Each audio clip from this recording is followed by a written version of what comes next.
Hello, everyone. Today we want to talk about something really cool we want to tackle in this quarter, which is around culture of excellence and how we will ignite our potential for excellence at Frontify. So, the goal of this initiative in this quarter and ongoing is that we have a common understanding on what culture of excellence means at Frontify.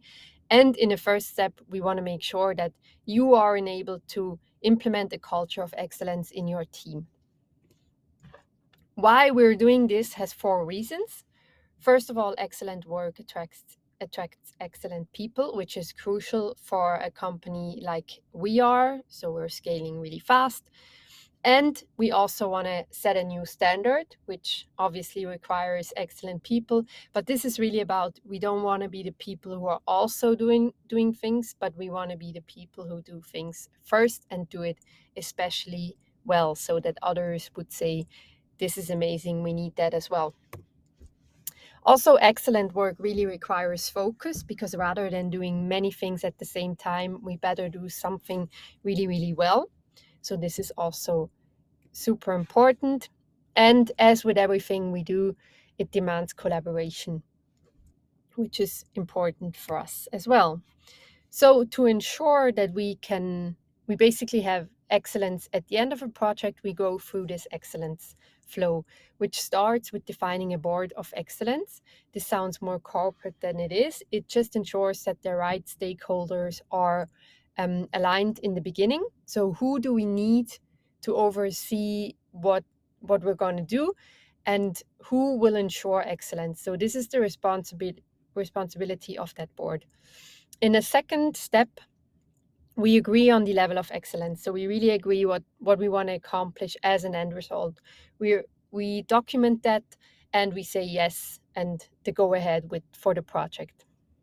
So after that, it's important that the executive team, the people who will really then work on this initiative, are aware what the expectations are and what we are aligned on. And then, as with every project, we go through iterative work.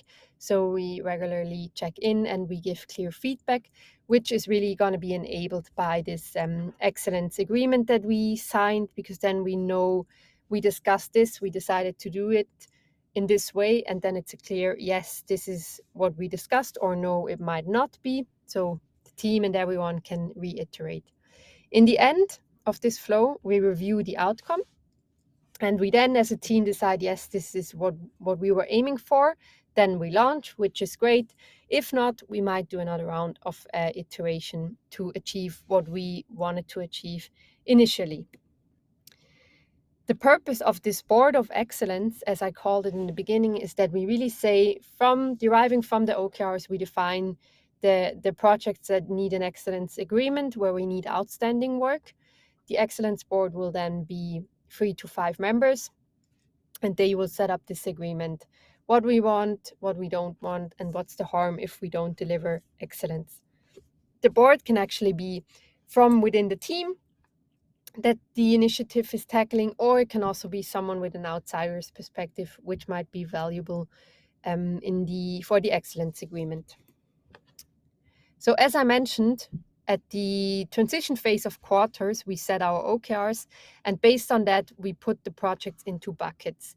So if it's something in the category A, we will need a cross-team excellence forum. We will need Roger as the CEO, senior team leader, or a senior leadership member, which is within this board.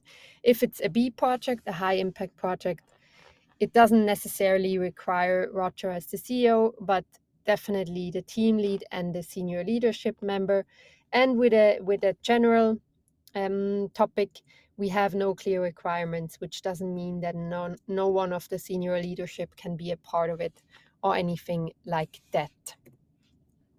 So this is our mid and long-term plan, just for you to know what to expect. We have a trial and error phase in Q4, where we just want to foster this at Frontify and test. In Q1, we do an iteration and adding any missing puzzle pieces. We will collect feedback. We will set our own expectations regarding excellence, all of us. And we do the connection from OKRs, which I was just talking about. And then hopefully in Q2, we all live and breathe a culture of excellence here at Frontify, which is something we're super excited about. So yeah, to close this, let's all become excellent, which sounds way easier than it is, but I'm pretty confident that we as a company will tackle that. Thank you so much for your time, and reach out if you have any questions.